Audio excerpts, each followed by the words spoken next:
বিসমিল্লাহির রহমানির রহিম।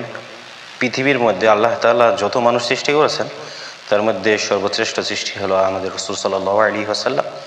আমাদের নবীজি সাল্লাল্লাহু আলাইহি ওয়াসাল্লাম দুনিয়ার মধ্যে সর্বশ্রেষ্ঠ সৃষ্টি। এটা নিঃসন্দেহে সমস্ত মুসলমানদের আকীদা এবং সমস্ত মুসলমানদের এই বিষয়ে ইজমা হয়েছে। ইমাম ইবনে তাইমিয়া রাহমাতুল্লাহ আলাইহি এই বিষয়ে তার কিতাবের মধ্যে স্পষ্ট উল্লেখ করেছেন যে হুজুর সাল্লাল্লাহু আলাইহি ওয়াসাল্লামের উপরে তুচ্ছ-তাচ্ছিল্য হয়, তার মর্যাদা ক্ষুণ্ণ হয়, তার উপর অপমান হয়, তার উপরে কোনো ধরনের অপবাদ অথবা তাকে কষ্ট দেওয়া এ ধরনের কোনো কাজ যারা করবে তাদের একমাত্র শাস্তি হলো মৃত্যুদণ্ড।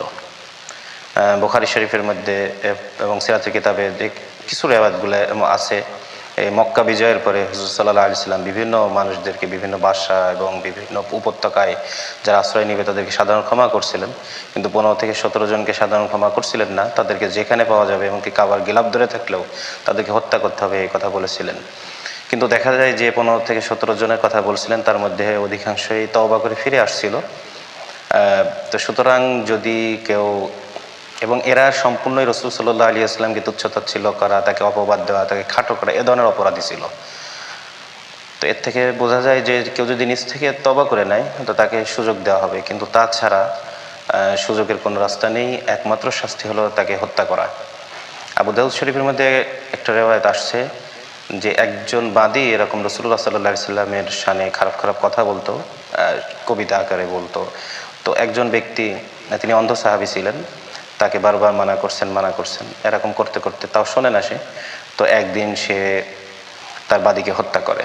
তো পরবর্তীতে তো মদিনাতে সবার চতুর্দিকে ছড়িয়ে যায় যে মুসলমান হয়ে এক মুসলমানকে হত্যা করা হয়েছে।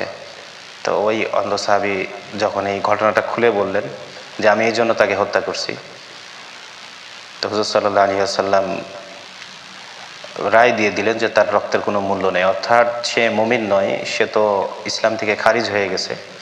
আর সে যে অপরাধ করছে এই অপরাধের শাস্তি হলো হত্যা। এটা হুজুর সাল্লাল্লাহু আলাইহি ওয়াসাল্লাম এর রিওয়ায়াতের মধ্যে দিয়ে স্পষ্ট জানিয়ে দিয়েছেন। আরও জাদুল মাদের মধ্যে আল্লামা ইবনে কাইয়্যিম রাহমাতুল্লাহ আলাইহি, বুখারীর রিওয়ায়াত, মুসলিমের রিওয়ায়াতের মধ্যে এই কাবার গিলাফ ধরে থাকা মানুষদেরকে হত্যা করার কথা বলা হয়েছে। তিরমিজি শরীফের মধ্যেও আছে, কাব বিন আশরাফ যে একজন কবি ছিলেন, রাসূল সাল্লাল্লাহু আলাইহি ওয়াসাল্লামকে কষ্ট দিতেন। আসলে একটা মুমিনের এই বিষয়টা মেনে নেওয়া খুবই কষ্টকর যে নবীজি সাল্লাল্লাহু আলাইহি ওয়াসাল্লামকে কেন তারা বারবার এরকম করবে আমাদের দেশের মধ্যে, দেশের বাইরে, বিভিন্ন জায়গায়। তো আমি একটা কারণ খুঁজে পাইতেছি এরকম যে এক তো তারা আমাদেরকে উস্কানি দিচ্ছে, উস্কানি দিয়ে আমাদের যারা ইমানদার জজবাওয়ালা মুসলমান ভাই আছে তাদেরকে শনাক্ত করে তাদেরকে হত্যা করার চেষ্টা করবে।